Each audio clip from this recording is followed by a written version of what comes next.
예, 오늘 성경 공부 주제는 교회 시리즈로 세 번째 시간입니다. 실행적 관점에 대해서 볼게요. 그래서 오늘은 이제 교회에 관련된 그 주제를 이번 3번 실행적 관점으로 그냥 마치고 그 다음에 이제 다음 주제 넘어갈 겁니다. 자, 우리가 먼저 성경적인 지역 교회의 태동과 성장이라는 제목으로 예전에도 한번 제가 그 지역 교회의 태동과 성장, 교회 성장 목표 뭐 이런 주제로 설교를 한 게 있어요. 공부를 한 적이 있는데 뭐 오랜 시간이 또 지났으니까 다시 한번 이렇게 기억을 새롭게 해봅시다. 그 우리가 일반적으로는요, 소위 그 일반 교계에서는 이제 개척교회라는 말을 쓰죠. 개척교회 들어보셨죠? 네. 어떤 교회를 이제 막 한 목사가 이제 막 시작을 해요. 예? 뭐 몇 명 그냥 되지도 않는 사람들을 데리고 이제 시작을 한단 말이죠. 자기 가정으로 시작을 할 수도 있고 그런 걸 이제 개척교회라고 말들을 해요. 그런데 뭐 성경적인 의미에서는 뭐 뭔가를 개척하고 개척교회라는 말은 뭐 실제로 있지는 않은데 그냥 무슨 의미라는 건 아시죠? 그래서 이제 교회를 시작하는 것을 이제 개척교회라고 얘기한단 말이죠. 근데 언제부터 언제까지가 개척교회인지는 뭐 자기들 생각하기 나름이겠죠. 뭐 교회가 1, 2년 됐으면 여전히 개척교회일 수도 있고 그러다가 이제 뭐 짧게 6개월밖에 안 됐지만 좀 교회가 부흥했다 하면은 그들의 입장에서 이제 더 이상 개척교회가 아니고 성장한 교회고 그렇게 이제 부르는 것 자체가 참 아이러니한 거예요. 그 다음에 이제 교회들마다 교회 창립일 이런 것들을 만들어 놓죠. 예, 그래서 참 저는 그것도 참 되게 뭐 좀 우스운 것 같아요. 교회를 창립하는 창립일 자체가 있다라는 거. 우리는 교회 창립일이 있나요? 우리는 며칠이에요? 예? 그러니까 그거를 인위적으로 뭔가 만들면야 있겠죠. 그래서 우리가 뭐 2020 뭐 몇 년, 몇 월 며칠에 이제 교회가 시작했습니다. 그렇게 얘기를 하면은 뭐 굳이 교회 창립일이라고 얘기할 수는 있겠지만, 그게 무슨 뭐 단체를 세우고, 그죠? 뭐 우리나라 국가처럼 뭐 국가 건립일이 있거나 뭐 그런 개념이 아니죠. 그리고 회사도 뭐 회사를 딱 시작한 창립일이 뭐 있긴 하지만 뭐 교회는 사실 이런 걸 가지고 뭔가 교회가 창립됐다 이렇게 개념을 잡기도 좀 뭐랄까요, 아이러니한 거죠. 그렇겠죠. 왜냐하면 어떠한 교회가 시작이 뭐 어떠한 그 가정에서 시작했다. 그럼 뭐 그냥 가정에서 시작한 거를 뭐 날짜를 세가지고 뭐 몇 월부터 시작했다. 뭐 이렇게 얘기하지는 않잖아요. 그러니까.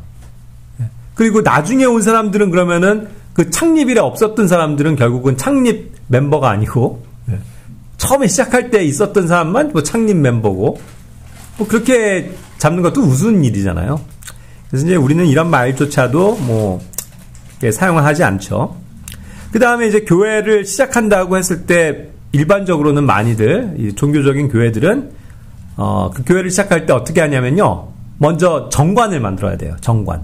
회칙 있죠, 회칙. 자, 우리 교회는 뭐 어떠한 뭐 이렇게 하고 뭐 재무는 어떻게 하고 뭐 관리는 어떻게 하고 하는 어떤 운영 이 회칙 같은 걸 만든다고요. 정관. 그걸 정관이라고 그러죠. 그게 반드시 있어야 돼요. 왜 있을까요? 세금 돌려받을. 아니요, 뭐 그걸 떠나서 그 정관을 만들어야 비영리 단체를 만들 수 있어요. 그래서 비영리 단체를 만들 때는 항상 정관이 필요해요. 어떤 단체의 정관. 그러니까 이제 뭐 종교로 해가지고 비영리 단체를 만들겠죠. 예? 그랬을 때도 뭔가 그런 회칙 같은 것들을 내야 되거든요. 임대차 계약서랑. 그죠? 예, 그러니까 이제 이런 것들이 만들어지는 건데, 뭐 우리는 그런 것들도 없죠? 예, 우리는 뭐 비영리 단체가 아니니까. 그렇죠? 그러니까 우리는 뭐 정관을 굳이 뭐 만들고, 뭐 회칙 1번은 뭘로 정할까요? 뭐 이런 것들을 상의할 필요도 없다는 얘기죠. 그래서 이런 것들은 이제 다 제도적인, 세상에서 그냥 어떤 종교로서의 교회를 얘기할 때나 뭐 필요한 것들이지, 우리 신학적인 성경적인 교회와는 아무런 사실 상관이 없다라는 거죠. 자, 그러다가 어쨌든 이제 우리가 조금 실질적으로 우리 교회 같은 스타일의 교회들이 출발할 때 어떤 출발점을 케이스별로 한번 생각해 봅시다. 보통은 교회가요, 뭐 예전부터 쭉 그 세상에는 교회가, 성경적인 교회가 있어 왔는데, 어떠한 교회가 이런 세상적인 교회를 만드는 개념이 아닌 정말로 성경적인 교회를 이룬다고 했을 때 어떻게 시작될까를 생각해 보면 또 한 두 가지로 추격이 되는 것 같아요. 일단은 어떠한 사람이든 간에 예전에 속해 있었던 교회가 있었을 것 같아요. 그렇죠? 우리도 이 향동에서 있는 모임 이전에도 또한 다른 교회에 속해서 거기서 신앙생활을 했죠. 예, 그래서 어떠한 기존에 있었던 교회에서 신앙생활을 했었던 사람들이 대부분이에요. 그러다가 이제 우리는 어떤 성경적인 교회를 이렇게 만들었으면 좋겠다라는 뭐 바람이나 아니면 또 개인적인 사정에 의해서 그 교회를 나왔다가 방황을 하다가 어떤 교회를 찾기 위해서 사람을 만나게 되는 그런 것으로 이제 독립적으로 하나의 모임이 생기는 것 같아요. 일반적으로는 그렇죠. 그 다음에는 이제 굉장히 특이한 케이스이긴 한데 애초부터 성경에 관심을 가지고 성경적인 교회가 뭘까 이것을 공부하면서 이렇게 시작을 해야 이게 성경적인 교회지 해가지고 정말 그 사람을 중심으로 해서 성경적인 교회관을 가지고 출발하는 그런 교회도 있긴 있을 거예요. 그죠? 예. 물론 이제 뭐 그런 것들도 있겠죠. 어떤 선교사가 선교를 해가지고 어떤 지역에 복음을 전해가지고 사람들이 믿게 되고 그 사람들을 중심으로 해서 교회가 생기는 그런 경우도 있긴 하겠지만 뭐 어쨌든 뭐 이런 케이스 안에 다 속하는 것 같아요. 자, 이런 경우는 뭐 모두가 다 어떤 가정이 있다면 가정에서 시작할 수도 있고요. 아니면 가정이 없더라도 몇몇 개별적인 사람들이 모여서 시작하는 경우도 있습니다. 그렇죠? 우리가 이렇게 모이기 시작했을 때요. 저희는 예전에 있었던 교회로부터 나와서 그냥 독립적으로 우리 가정에서 모임을 시작했어요. 그런데 그러다 그 다음 주부터 바로바로 어떤 뭐 다른 가정들도 이렇게 연합이 되고 다른 사람들도 더해지긴 했지만 어쨌든 시작은 그랬단 말이에요. 근데 우리가 그렇게 시작할 때 우리보다도 먼저 예를 들어서 우리 김종우 형제님 기억나세요? 김종우 형제님이나 김학범 형제님 같은 경우. 네. 그분들이 먼저 교회를 시작하시고 계셨다고요. 기억나세요? 네. 그 두 분 형제님이랑 그 친구였던 그렇죠. 김석종 형제님이 우연히 만나서 세 분이 정말 우리 이제 다른 데 속하지 말고 성경적인 교회를 좀 한번 우리끼리라도 해보자. 그렇게 해서 시작을 세 분이 하셨단 말이에요. 그죠? 그래서 그분들끼리 성경 공부도 하시고 함께 모여서 주의 만찬도 하시고 그렇게 하면서 시작을 하셨단 말이죠. 그러면 우리보다도 어떻게 보면 그분들이 먼저잖아요. 그렇죠? 그리고 그분들이 다 희한하게도 가정이 있지만 가정이 예수님을 믿는 가정이 아니었잖아요. 네. 그러다 보니까 그분들 그냥 남자들만 그렇죠? 남편들만 그냥 이렇게 해갖고 모였지 뭐 어떤 가정을 중심으로 출발한 건 아니란 말이죠. 그러니까 이제 그렇게 시작하는 경우도 있다라는 거죠. 예. 그러니까 뭐 여러 가지 형태가 있을 수 있어요. 시작은. 자, 그런데 이제 뭐냐면 그러면서도 초기 과정에 이제 조금 어떤 변화들이 생기겠죠. 그 형제님들도 그랬고 우리도 그랬고 그래서 이제 바로 뭐 원래부터 알고 있었고 또 이제 그런 사정을 다 우리가 이해하고 있었기 때문에 뭐 바로 뭐 몇 주 안에 그냥 우리가 합치게 됐죠. 그죠? 네, 형제님들도 그냥 우리와 함께 조인을 하셨고. 그러니까 어때요? 또 그 이제 몇몇 청년들이 또 더해졌고 몇몇 성도가 이렇게 더해지게 되는 어떤 과정을 겪더라는 거예요. 그게 일반적일 거예요. 그리고 이제 이렇게 해서 몇몇 사람들이 모이다 보니까 저희도 집에서도 이렇게 모였었는데 좀 더 편하게 많은 사람들이 모일 수 있는 좀 장소가 필요했던 거죠. 집에서는 조금 더 여러 가지 불편한 점들이 실제로 있었기 때문에. 그러니까 이제 뭐 그것이 가정이든 특정한 공간이든 또한 함께 모일 수 있는 공간이 필요했다는 얘기죠. 그러니까 이제 우리 같은 경우로 그냥 한번 소급해서 생각을 해보자면 그냥 우리 아내가 학원을 하고 있었잖아요. 그렇죠? 그러니까 그냥 학원이 벼 있으니까 거기서 그냥 자유롭게 모였던 거죠. 그리고 그때가 이제 코로나 때였고 뭐 음악 학원에서 뭐 찬송 소리가 흘러나와도 당연한 거였고 뭐 그게 크게 문제가 되지 않았죠. 그래서 감사하게도 우리는 그렇게 해서 그 장소를 활용해서 모였어요. 이런 어떤 조금씩의 변화들이 생긴단 말이죠. 그리고 또 하다가 보면 말씀으로 결국 가르치고 영적인으로 이렇게 돌보는, 형제자매들을 돌보는 역할을 하는 그런 부르심을 받는 형제가 어떻게 되겠어요? 자연스럽게 드러나는 거죠. 제가 뭐 하겠습니다. 뭐 아니면 당신이 하십시오. 이렇게 선정해서 하는 게 아니죠. 그냥 그 일을 하다 보면 은사적으로 그 일에 적합한 사람이 드러나게 되는 거죠. 자원함으로. 예. 그래서 저도 그런 것들을 자원함으로 한 거죠. 그러니까 그렇게 생성이 될 때 이전 교회에서 있었던 뭐 직분 이런 거 아무 상관이 없다고요.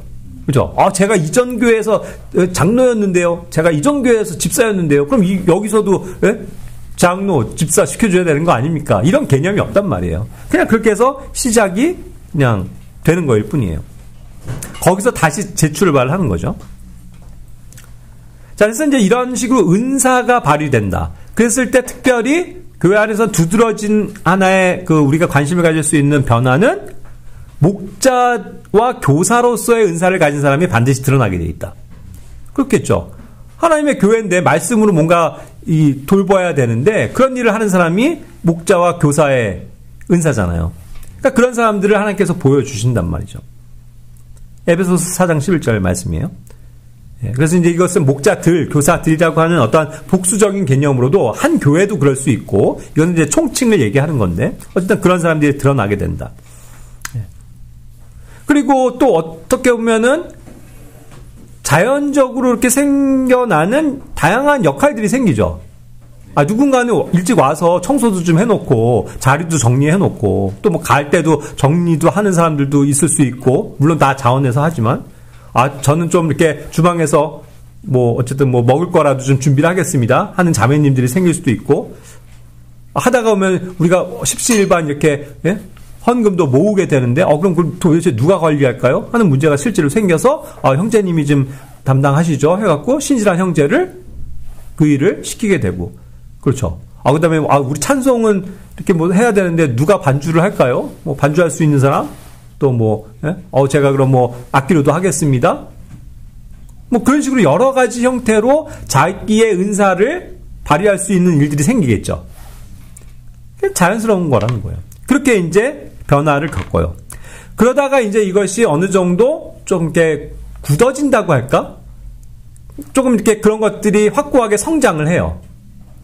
이게 어떤 영적인 성장을 얘기한다라기보다도 형태적으로는 뭔가 그 전에 그런 초기의 형태와는 다르게 조금 더 성장하고 안정적인 단계를 보게 된다는 거예요. 그래서 첫 번째로는 교회 안에 여러 가지 형태의 어떤 질서가 생기고요. 또 어떤 형식들도 생겨요. 그렇죠. 우리가 모임을 어떻게 가질까요? 하는 어떤 형식들도 생길 수 있겠죠. 그리고 우리가 이제 어떠한 일을 좀 교회가 할까요? 하면서 서로 상의하는 가운데 하고자 하는 어떤 사역의 필요성들도 느끼게 되겠죠. 그런 것들이 생긴단 말이에요. 그러다가 이제 이것이 또 충분한 사람들도 있고, 그러한 하나의 자격이 되는 형제들이 드러남으로써 교회에는 직분이 생겨요. 직분. 이건 아까 얘기한 것처럼 은사가 아니에요. 은사는 말 그대로 내가 뭐 말하자면 말씀을 맡은 목자와 교사로서의 은사를 가지고 일하는 거있고, 그래서 그것이 젊은 사람도 할 수 있고, 그죠? 나이 든 사람이 할 수도 있는 거예요. 다만 이제 형제가 되겠죠. 그러나 이건 직분은 뭐냐면 반드시 형제 가운데서도 그 자격이 되는 형제만 세우게 되는 거죠. 그런 사람들이 이제 드러나게 된다는 거예요. 그렇게 해서 뭐 디모데전서 3장이나 또 디도서 1장이나 이런 데서 가르쳐주는 장로, 감독의 자격, 또 집사의 자격이 되는 사람들을 교회가 알아보고 그런 사람들을 공식적으로 세우게 되죠. 그럼으로써 그들이 이제 직분적으로도 그러한 일들을 맡아서 할 수 있게끔 교회가 그 권위와 질서를 표방하게 된다는 거죠. 그런 면에서 이제 어떤 독립교회로서의 그 어떤 권위의 문제가 생겨요.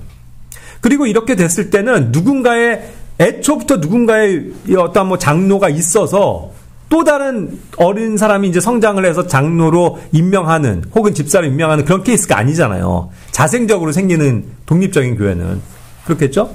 그러니까 그거는 그냥 임명을 뭐 한다라는 그런 개념보다도 교회 전체가 그러한 형제를 알아보고 다 그러한 일들을 하는 것에 대해서 인정함으로써 세워지는 그러한 특별한 직분이 되겠죠. 그렇죠? 뭐 그런 것들로 이해를 하시면 돼요. 그게 이제 독립교회, 처음 출발하는 교회의 특성이 될 수가 있습니다. 자, 그러면서 어쨌든 장로들, 즉 장로라 함은 감독이에요. 감독들이 세워지고 집사들도 세워진다는 거죠. 역시 이것도 교회가 성장하면서 1명이 될 수도 있고 2명이 될 수도 있고 10명이 될 수도 있어요. 저는 그것이 맞다고 봐요. 왜요? 감독과 집사는 자격이니까. 그러한 자격이 되는 형제들이 한 교회에 많을 수도 있죠. 그럼 자격을 가진 사람들이 막 3명, 4명씩 있어요. 그럼 그들이 또 자원하는 마음이 있으면 그 일을 하도록 시키잖아요. 그러니까 3명, 4명이 될 수도 있는 거예요. 그러나 그 교회가 뭐 수는 100명이 되었어도 그러한 자격을 갖춘 집사의 자격을 갖춘 형제, 장로의 자격을 갖춘 형제가 없다면, 한 명밖에 없다면, 뭐 한 명만 하면 되는 거죠. 그럼 뭐 그러면서 각자의 은사를 따라서 일하면 되는 거예요. 그거는 우리가 인위적으로 세우는 게 아니고 프로테이지에 따라서 세우는 게 아니고 뭐예요? 오로지 성경이 정한 자격이기 때문에. 이런 것들이 굉장히 중요해요. 우리가 교회의 시생적인 관점에서. 그래서 이제 빌립보서 1장 1절에도 감독들과 집사들이 있는 걸 보게 되죠. 자, 그러면서 이제 교회가 조금 더 성장을 해서 장성한 분량의 교회를 성장을 하는 거예요. 그러면서 그들은 여러 가지 뭐 시행착오를 겪을 수도 있겠지만 점차 성경이 말하는 그 초대교회의 전통을 이어가게 되고 그러한 본들을 답습하게 된다는 거죠. 그렇죠. 그러면서 조금 더 뭐 어떻게 보면 분화하기도 해요. 뭐 지역적으로 이제 뭐 경기도에서 시작을 했다가 뭐 저기 충청도로 이주하는 사람들이 있어서 또 충청도에서도 모임이 생길 수도 있는 거고. 그렇죠. 그러나 이제 그건 또 독립적인 거죠. 그래서 이제 또 다른 교회가 이렇게 세워지는 그런 경우도 있다는 얘기죠. 이게 그냥 일반적으로 그냥 자연스럽게 흘러가는 교회의 태동이에요. 그리고 변화들이고 성장이라고요. 이해하시죠? 우린 그렇게 믿을 뿐이에요. 자, 그러니까 이제 방금도 얘기한 것처럼 데살로니가후서 2장 15절에서는요, 교회의 전통들을 얘기해요. 전통이라는 것이 다 나쁜 게 아니에요, 여러분. 예? 종교적인 전통 이거 안 됩니다. 이게 아니고 교회에도 좋은 전통들을 따라야 된다고요. 성경은 얘기해요. 그리고 고린도전서 11장 16절에서는 어떤 관례를 얘기해요. 교회 안의 관례. 관례라고도 표현하고 또 규례라고도 표현해왔는데 이건 커스텀이죠. 어떤 관습적인 문제예요. 교회가 가지고 있는 관습적인 문제. 그런 것들도 분명히 각 교회마다 있다는 얘기예요. 그리고 이런 커스텀이라고 한 거는 아무래도 더 그게 극명할 거예요. 말하자면 미국에 있는 교회와 한국에 있는 교회가 같을까요? 관습적인 영역에서는 좀 많이 다를 수 있어요. 그렇죠? 그런 것들도 우리는 성경적인 것이라면 다 이해할 수 있다. 고린도전서 11장 25절에서는 왜 주의 만찬에서도 뭐 얘기하는 것처럼 같은 방식이 중요하거든요. The same manner. 그죠? 방식 자체도 뭔가 같게 만들어가는 것들이 생긴단 말이에요. 그런 것들이 이제 폼이죠, 폼. 어떤 형식을 갖추고 하는 것들도 다 이런 데서 이야기될 수 있는 것들이에요. 그래서 우리는 다 같은 방식으로 하잖아요. 네? 그렇죠.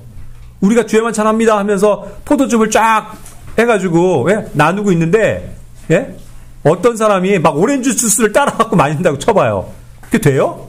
안 되잖아요. 그러니까 그런 면에서도 방식도 일치한다는 거죠. 빌립보서 3장 16절에서는 같은 규칙을 얘기했어요. The same rule. 규칙이 같아야 된다고요. 그죠? 다 제각각 규칙을 세워놓고 저 이렇게 할래요 저렇게 할래요 하면 교회가 질서가 없어지죠? 그러니까 규칙도 이것이 정리가 되는 거죠. 그런 변화들을 겪게 된다. 교회가 성장하면서. 자, 그리고 이제 쭉 한번 이제 항목들별로 그렇다고 하면 우리 교회가 해야 할 일들이 무엇일까를 한번 쭉 조목조목 한번 봅시다. 여러분들이 다 잘 아시는 것들일 텐데 다시 한번 복습해 보자는 거예요. 교회가 해야 되는 일들이 뭐냐. 이게 이제 교회의 실행적인 측면에서 중요하기 때문에. 그러니까 세상에 있는 제도적인 교회들이 뭐 어떻게 하든 상관없이 과연 성경적인 교회는 어떠한 모습이고 어떠한 일들을 하는 것이 옳은 것인지 그런 것들을 우리는 성경에서 충분히 배워왔죠. 그래서 다시 한번 정리하는 거예요. 첫 번째, 교회가 하는 일들 가운데서 가장 핵심적인 것 중에 하나인데요. 이게 뭐냐면 함께 모이는 거예요. 전 그래서 이걸 첫 번째 순서로 뒀어요. 물론 뭐 순서가 중요한 건 아닌데 제일 중요한 거라고 얘기했을 때 함께 모이는 거예요. 그렇지 않아요? 교회는 사람들이잖아요. 한 공동체 안에서 같은 생각과 같은 마인드를 가지고 주님을 섬기는 같은 교리 가운데 있는 사람들이죠. 그러니까 그 사람들이 모여야 뭘 하죠. 그렇죠? 그러니까 첫 번째 항목은 모이는 거예요. 모이질 않으면 뭐 서로 생각이 같으면 뭐 하냐고요. 모이지도 않고 가끔 전화로 해서 잘 지내고 계세요? 이게 교회예요? 아니잖아요. 그러니까 함께 모여야 된다. 히브리서 10장 25절. 그렇죠? 그래서 우리가 갖는 어떤 집회, 모임인데 그것이 중요한 거고 그걸 저버리지 않고 하는 거 그것을 이제 서로 권면해야 된다는 거죠. 그리고 그날이 다가올수록 우리는 더욱더 그러할 것이다. 우리는 마지막 시간이 가까움을 알수록 더더욱 모이기를 힘쓸 것이다. 이거죠. 두 번째, 중요한 건 뭐냐면 또 주의 만찬이에요. 이거는 이제 침례와 더불어서 하나님께서 반드시 교회에게 하라고 명령하신 어떠한 예식이기 때문에 중요한 거예요. 주의 만찬, 고린도전서 11장 24절에서 26절도 가르쳐주지만 주님이 가르쳐주신 방법대로 우리는 주님의 죽으심과 피 흘리심과 그렇죠? 그렇게 해서 우리를 은혜로 구원하신 거, 우리를 부활시키시는 거, 이거를 항상 기억하고 하나님을 경배하며, 그죠? 주님의 다시 오심을 기다리는 가운데서 이것을 보이는 일이잖아요. 굉장히 중요한 거죠? 그래서 교회의 하나의 경배의 아주 핵심적인 행위 중에 하나는, 예식 중에 하나는 주의 만찬이에요. 주의 만찬처럼 아주 직접적으로 주님을 드러내고 찬송하고 경배하는 행위가 없어요. 그렇죠? 그러니까 이게 모였을 때 해야 되는 가장 중요한 일 아니겠어요? 그러니까 우리는 이거를 매주 한단 말이에요. 그래서 더군다나 우리는 자주 한다는 개념으로 매주 하는 거예요. 다른 교회들은 뭐 1년에 한 번 하고 뭐 6개월에 한 번 하고 분기별로 한 번 하고 뭐 이런 교회들도 있어요. 하지만 우리는 이게 매주 모일 때마다 우리가 하면 너무나도 좋은 것이고, 그죠? 또 하나님께서는 그것을 원하신다는 것을 확신하기 때문에 이 주의 만찬을 통해서 우리의 그 예배, 경배가 시작이 되는 거죠. 되게 중요한 거죠. 세 번째, 아까 얘기했어요. 주님이 명령하신 예식으로서는 이 침례가 또 두 번째라고요. 침례. 그러니까 이거는 우리가 영적인 침례를 모두가 받았지만 실제로 물로 받는 침례를 얘기하는 거죠. 그래서 마태복음 28장 19절 20절에서도 얘기하는 것처럼 우리는 믿은 자들에게 침례를 줍니다. 이게 중요한 거죠. 그러니까 교회는 침례를 구원받은 확실한 교회 안에 성도가 된 사람들을 침례를 줘야 돼요. 그러니까 우리 이번엔 침례 날짜가 정해진 겁니다. 6월 29일에 28, 29일에 우리 교회 휴양회를 가는데 일부러 물 있는 데로 가는 거죠. 수영장 있는 데로. 그래서 아침 일찍 침례를 거기서 줄 거예요. 중요한 거죠. 네 번째, 그 다음에 이제 또 우리가 가장 기본이 돼야 되는 게 말씀 아니에요, 말씀. 올바른 말씀 위에 우리 교회가 서야 되니까. 그 진리와 그 확실한 교리 가운데. 그러니까 말씀을 여러 가지 형태로 이제 사용하는 것들이 교회의 일 중에 하나죠. 뭐예요? 가르치는 거라고요. 가르치고 또 어떤 입장에서 배우는 거고. 그리고 또 우리가 함께 공부하는 거고. 그죠? 그리고 성경을 읽고 묵상하고 이런 것들이죠. 그죠? 그걸 교회가 함께 모여서 한다 이 뜻이에요. 자, 이런 것들은 다 뭐예요? 침례와 아까 주의 만찬은 다 각각은 못하는 거잖아요. 자기가 혼자 하는 게 아니잖아요. 근데 이런 것들은 원래 혼자 할 수 있는 거죠. 자기가 말씀 보고 읽고 공부할 수 있는 거죠. 하지만 그 개인이 하는 걸 얘기하는 게 아니라 교회가 해야 될 게 뭐냐 했을 땐 이 말씀을 가지고 가르치고 공부하는 것들이다. 디모데전서 4장 11절 이러한 말씀들을 결국 명령하고 가르치는 것. 13절 권면하는 것, 읽는 것, 그죠? 그 교리에 집중하는 것. 15절 묵상하는 것, 그죠? 16절 그래서 말씀을 가지고 주의하고 교리에 주의하는 것. 이러한 일들을 우리가 끊임없이 해야 된다고요. 그러니까 우리가 매주 이렇게 성경 말씀 공부하는 게 얼마나 중요해요. 우리는 수요일에도 공부하고, 일요일에도 공부하고, 그죠? 또, 주중에도 또 모여서 이렇게 공부하는, 예? 교제하는 팀들이 있고. 이게 굉장히 중요한 거라는 거죠. 말씀의 기초에 우리가 세워져야 되기 때문에. 다섯 번째, 뭐, 말씀하면 그 다음에는 항상 따라붙는 게 뭐예요? 기도하는 거죠? 자, 기도도 역시 집에서 혼자 하시면 돼요. 예? 그렇지만 여기서 말하는 기도는 뭐예요? 교회가 함께 모여서 기도할 것. 그것에 대한 거죠. 그래서 우리가 오늘도 함께 모이는 거예요. 뭐 하려고요? 성경 말씀도 배우지만 기도하려고. 그죠? 함께 기도하는 거라고요. 그래서 에베소서 6장 18절 말씀처럼 우리가 항상 함께 모여서 성도들을 위해서 또 주님의 뜻을 위해서 기도하는 것이 너무나도 중요하다. 그 일에 깨어 있어야 된다. 교회는. 그거죠. 그 다음이 함께 찬양하고 감사하고 경배를 드리는 그러한 일들이 또 중요해요. 그렇죠?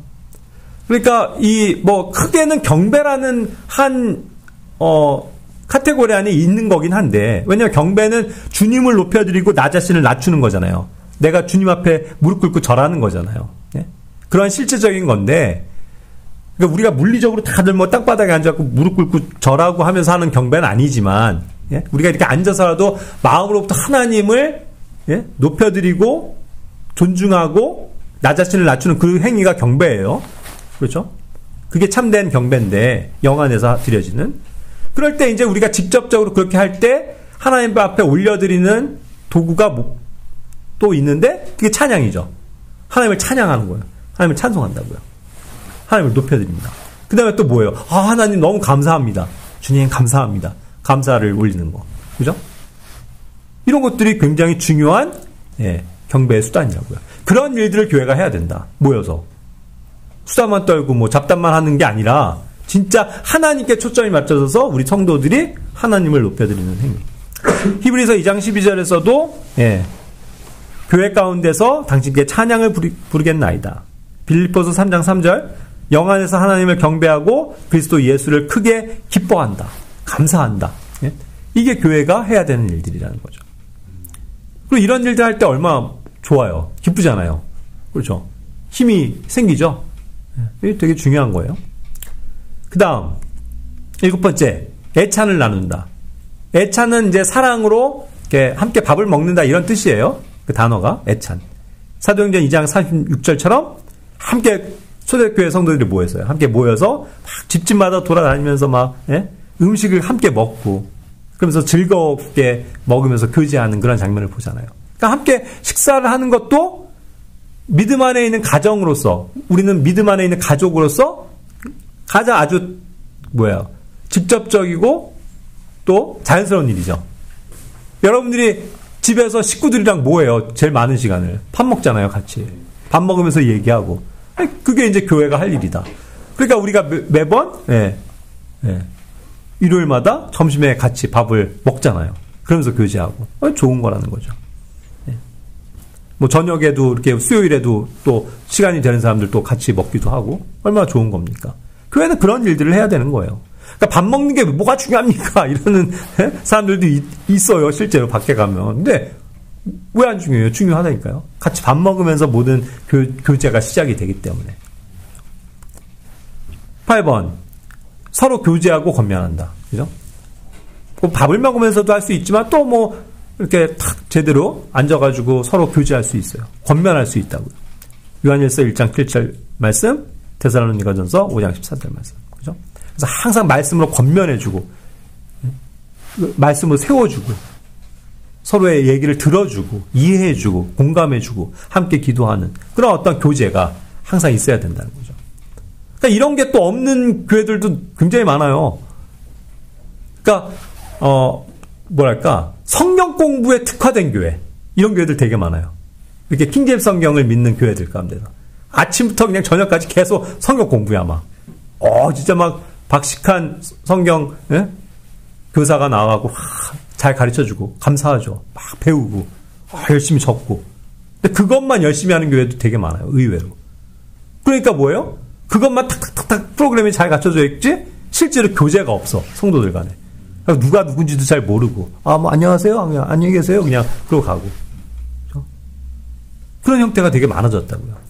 근데 우리는 함께 모였을 때 이렇게 서로의 얼굴을 보면서 교제하고 권면할 수 있다는 거. 이거 굉장히 좋은 일 아니에요? 그래서 이런 일들을 해야 된다. 9번째로 서로 돕고 섬긴다. 예, 빌립보서 4장 3절, 베드로전서 4장 10절. 다 읽어보진 않지만 어쨌든 그 대표적인 구절만 적어놨어요. 서로 도와주는 거죠. 얼마 전에도 얼마 전에 우리 이사한 형제가 있잖아요. 여기도 이사한 데니까 또 정말 기꺼이 가서 도와주고 이삿짐 날라주고, 오유, 그죠? 그게 교회가 할 일이라는 거예요. 안 그래요? 네, 도와주고 힘든 일 있으면 도와주고. 그리고 또 이제 섬긴다는 건 좀 이제 다른 개념이죠. 섬긴다, 서비스하는 거. 네. 누군가를 좀 정말 돕는 개념이기도 하지만 뭔가를 서포트 해주고 그렇게 좀 서비스 해주는 그런 측면. 이제 중요하죠. 그런 일들을 해줘야 된다. 서로가 서로를 섬겨줘야 된다. 그런 거죠. 10번째, 하나님은 그 교회 안에 누구에게건 다 그 교회 구성원들 모두에게 각각 한 가지 이상의 은사들을 주세요. 그렇죠? 하나님의 성령님이 주신 선물, 고유의 선물들, 자기가 교회를 세우기 위해서 잘 할 수 있는 것들을 주신다고요. 그럼 그걸 가지고 뭐 하라고요? 수고해야 된다고요. 그래서 교회를 세워나가야 돼요. 고린도전서 14장 12절, 고린도전서 15장 58절.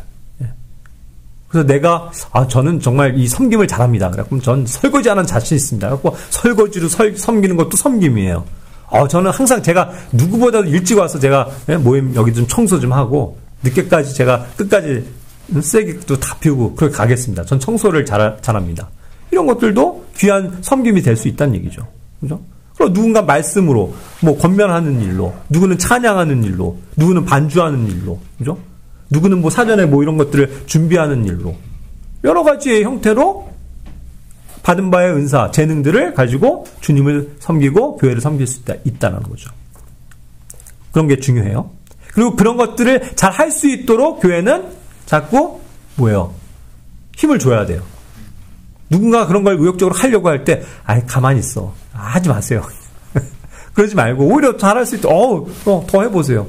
안 그래요? 그래서 교회에서 은사를 잘 발휘할 수 있도록 해줘야 되겠죠.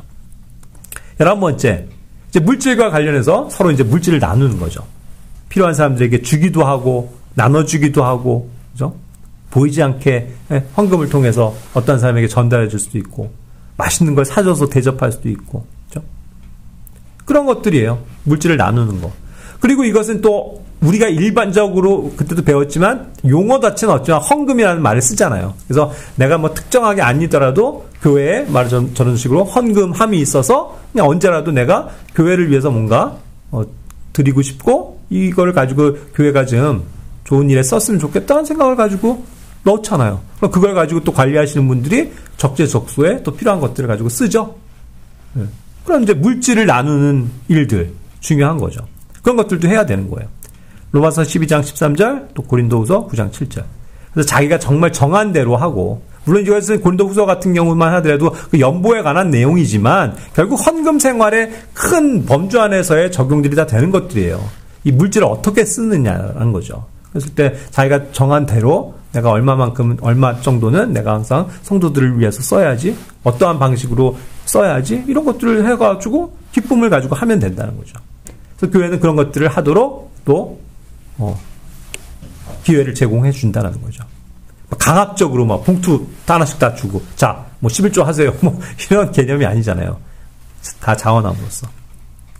12번째, 이건 폭넓은 개념이긴 하지만 서로 사랑해야 된다고요. 교회는 서로 사랑하는 게 풍성해야지 서로 미워하고 증오하고 서로 불편한 관계고, 그죠? 서로 싸우고, 그래갖고 꼴도 보기 싫어서 저 사람이 한 주 안 나오고 그 다음에 내가 한 주 안 나오고 이래서 서로 비껴가는 그런 게 아니라는 거죠. 서로 사랑하고 친절하게 해주는 그런 것들이 필요한 거죠. 로마서 12장 10절, 또 베드로전서 4장 8절. 그 다음에 이제 선행. 또 여러 가지 이 개념으로 얘기할 수 있지만 선행은 그냥 말 그대로 선행이에요. 좋은 그런 일들, 좋은 행위들, 그런 것들로 다른 사람들에게 베풀어 주는 것들이죠. 골로새서 1장 10절, 디모데전서 6장 18절, 로마서 12장 13절. 그 중에 이제 선행 가운데서도 또 로마서에서는 환대하는 일도 하나의 범주로 들 수 있어요. 이 hospitality라고 하는 그 개념은 그러니까 누군가 대접해주는 행위죠. 누군가를 집에 불러서 뭐 밥도 해주고, 섬겨주고, 그런 것들. 그런 것들 이제 손님을 대접한다 혹은 환대한다 이런 개념이죠. 그런 것들도 우리가 잘 할 수 있어야 되는 거죠. 그래서 교회가 그런 일들을 잘 하도록 서로 이렇게 권장을 해야 된다는 뜻이에요. 그 다음에 14번째로 마지막으로는 때에 따라서 이제 구호라는 말로 쓸 수 있는데 이런 것들도 하죠. 교회가. 그래서 꼭 우리 교회에 어떤 어려움을 겪는 사람들을 돕는 것도 있지만 다른 교회의 어려운 사정을 알고 그런 것들을 돕는 일들도 해요. 마치 예전에 있었던 그 여러 유럽에 있는 교회들이 예루살렘 교회를 위해서 성도들을 위해서 모금 활동을 해가지고 구호금을 보내고 이랬잖아요. 뭐 그런 것처럼. 그리고 또 교회 안에 뭔가 어려움을 겪는 뭐 옛날 같으면 과부들이죠. 참과부. 지금도 참과부 같은 분이 있다면 그런 분들을 구제해 주는 일들 이런 것들도 해야 되는 거죠. 성경은 그런 것들 말하는 거예요. 그래서 교회는 해야 될 일들이 굉장히 많아요. 교회가 맨날 앉아갖고 편하게 앉아갖고 우리 성경 공부나 하고 기쁘게 그냥 우리끼리 맛있는 거 먹고 헤어집시다 이게 아니라고요. 그것도 하나의 이 내용이지만 굉장히 해야 될 게 이와 같이 많은 거예요. 함께 모여서. 그죠? 그래야 교회가 힘있게 사용되어진다는 거죠. 그리고 이제 교회가 하는 일들 가운데 이건 이제 우리 성도들 간의 문제지만 외부적으로도요 해야 되는 일들이 또 보여요. 이건 이제 이웃들이죠. 바깥 사람들. 교회가 아닌 자들이지만 우리와 연관된 이웃들. 그런 사람들에게도 해야 될 일은 있는 거죠. 근데 그 첫 번째가 뭐예요? 당연히 전도하는 거죠. 복음을 선포하는 일이에요. 내 직장의 동료, 내 사랑하는 가족, 내 친구, 그죠? 그런 사람들에게 복음을 전하는 일들. 그것이 교회가 해야 될 일이다 이거예요. 그리고 때에 따라서는 그런 것들을 위해서 뭐 모르는 사람들이어도 모르는 이웃이어도 누군가에게 전도지를 나눠주고 하면서 전도할 수 있는 거죠. 그런 일들이 굉장히 중요하고 가치가 있다는 거예요. 우리 승경자 같은 경우도 정말 열심히 정말 노방에 가서도 전도하는데 굉장히 귀한 일이죠. 이런 것들이 교회가 서포트해야 되는 일이고 함께 기도해야 하고 또 함께 할 수 있는 일이 돼야 된다는 거죠. 그렇죠? 그 다음에 또 이웃들에게 바깥에 있는 사람들에게 항상 진리를 말해줘야 돼요. 진리가 뭔지. 세상 사람들은 진리를 모르잖아요. 진리이신 예수님을 모르잖아요. 그러니까 자꾸 진리에 대해서 얘기해줘야 돼요.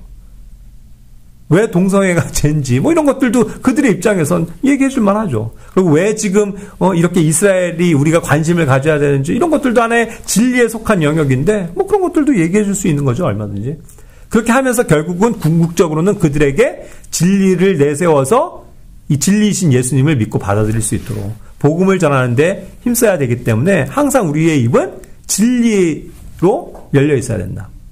맨날 만나면 세상 사람들 같이 그냥 웃고 떠들고 잡담이나 하고 농담이나 하면서 관계를 맺는 게 아니라 저 사람은 항상 이렇게 뭔가 진지하게 맨날 뭔가 성경 얘기만 해. 이런 사람으로 취급을 받더라도 그게 좋은 일이라는 거죠. 항상 진리를 말하는 사람의 모습으로 살아간다는 게 그런 것도 있고요. 그리고 또 뭐 어떤 면에서는 이 바깥에 있는 사람들에게도 때로는 뭐 선행을 베풀고 구제하고 구하는 일들도 있을 수 있는 거예요. 그렇죠? 우리가 기회 있는 대로 모든 사람들에게 선을 행하자고 그랬잖아요. 특히 당연히 믿음의 가정들에게 하지만 일반적으로도 우리가 또 우리 이웃들에게 있는 어려움들을 외면하지 않잖아요. 같이 알고 지내는 뭐 아래 윗집 사람인데 뭐 뭔가 화를 당했다고 하면 선행을 베풀 수도 있는 거죠. 그러니까 그런 것들은 다 주님께 영광이 되는 일들이기 때문에 항상 교회가 할 수 있는 일이다. 해야 되는 일들이다. 이렇게 받아들이시면 됩니다. 아시겠죠? 마지막으로 정리하자면 그래서 우리 교회가 하는 일들을 쭉 한번 아까 그 나온 항목들 정리해 봤어요. 전 이게 좋은 교회냐 아니냐, 건전한 교회냐 아니냐를 가늠해 주는 척도라고 생각이 돼요. 그거를 매주 하는 교회, 매달 하는 교회, 가끔 하는 교회가 있다면 우리는 많은 영역에서 매주 하는 이 좋은 일들이 있는 거예요. 그렇죠? 우린 매주 함께 모이죠. 매주 주에 만찬하죠. 매주 말씀을 가르치고 공부하죠. 매주 함께 모여서 기도하죠. 매주 함께 모여서 찬양 드리고 감사 드리고 경배 드리죠. 매주 우리는 함께 모여서 어찌됐건 몇 끼든 밥을 먹죠. 우리는 매주 그래서 만나서 교제하고 권면하는 일들이 있죠. 매주 우리는 뭐 만났을 때마다 돕고 섬기는 일들이 있죠. 사람들. 매주 자기의 은사를 발휘하죠. 매주 그래서 사랑을 베풀고 선행을 베풀고 계시죠. 일반적으로. 또 이건 매주까지는 아니어도 이렇게 뭐 한두 사람의 이야기를 찐 연정 매주 이렇게 막 격주로라도 복음을 전도하는 그런 귀한 지체들도 있잖아요. 그리고 그걸 우리는 격려해주고 응원해주죠. 기도해주고. 그런 면에서 복음에 깨어있는 교회 아니에요? 그렇다고 하면 우리는 매주 이런 좋은 일들을 하는 헌전한 교회다. 그리고 매달 한다는 것들도 이것도 사실 그냥 매달이라고 제가 왜 얘기했냐면 물질을 나누는 일에 있어서도 우리는 매달 안에서의 범주에 다 해당이 된다고요. 그렇죠? 우리가 뭔가를 베풀고 물질을 써서 헌금을 하고 하는 것들을 1년에 한 번 하시는 분 계세요? 없잖아요. 우린 대다수는 다 한 달에 한 번 어느 정도는 정해놓고 하시죠. 그게 왜 그래요? 그 패턴이 그렇기 때문에 그래요. 그건. 그죠? 매달 뭐 우리가 헌금도 이렇게 수고하시는 형제님들이 집계도 하시고 어떠한 일에 돈이 사용됐는지 어떻게 수입이 됐는지 이런 것들을 보고를 하잖아요. 그러니까 이게 한 달 단위로 이런 것들이 보고가 되고 돌아가다 보니까 뭐 어찌됐건 뭐 한 달에 한 번 정도는 다 헌금들을 하시잖아요. 그렇게 되기 때문에 그런 측면에 있어서도 이건 뭐 매번 어쨌든 우리는 잊지 않고 하는 좋은 일이라는 거죠. 그리고 뭐 이건 가끔이라고는 하지만 잊기만 하면 언제나 꼭 하는 일이에요. 침례. 매주 할 수는 없잖아요. 매주 더해지는 사람이 없으니까. 그런데 우리 교회 안에 새로운 성도가 더해졌다. 믿음이 확실하고 구원을 받은 게 확실한 하나님의 자녀다. 하고 우리가 간증이 있으면 그 사람에게 침례를 줘야 되잖아요. 근데 우리가 한겨울에 못 하잖아요. 우리 같은 실정에는. 그러니까 우리는 이제 날씨가 풀렸을 때 여름에 해서 아까도 얘기한 것처럼 우리는 6월 말에 할 것이다. 그거지? 이것도 결국은 있기만 하면 매번 하는 거죠. 순종하는 일이잖아요. 그렇죠? 그리고 뭐 그런 일이 많지가 않아서 그렇지 뭐 구제하거나 뭔가 관대함을 베풀어야 할 일들이 생긴다면 그런 일들을 본다면 우리 가만히 있어요? 아니죠. 항상 하잖아요. 그러니까 그런 면에서도 우리는 해야 할 것들은 365일 내내 적극적으로 하는 교회 아니에요? 그렇죠? 그래서 감사한 거예요. 우리 교회가 작은 교회지만 숫자가 별로 안 되지만 어쨌든 주님이 가르쳐 주신 이런 좋은 일들을 항상 실행하고 있는 교회다. 순종하고 있는 교회다라는 것에 대해서 주님께 감사드립니다. 기도하고 마치겠습니다.